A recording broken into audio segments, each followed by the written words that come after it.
深水埗係一個好特別嘅地方，嗰邊嘅鴨寮街全部都係人山人海，只係一街之隔，另一邊嘅桂林街都係人山人海。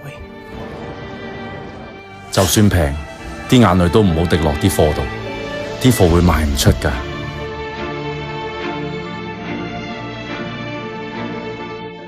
客人嘅感受先係最重要。咪就係有性價比同冇性價比嘅分別咯。你個心根本都唔喺啲客嗰度。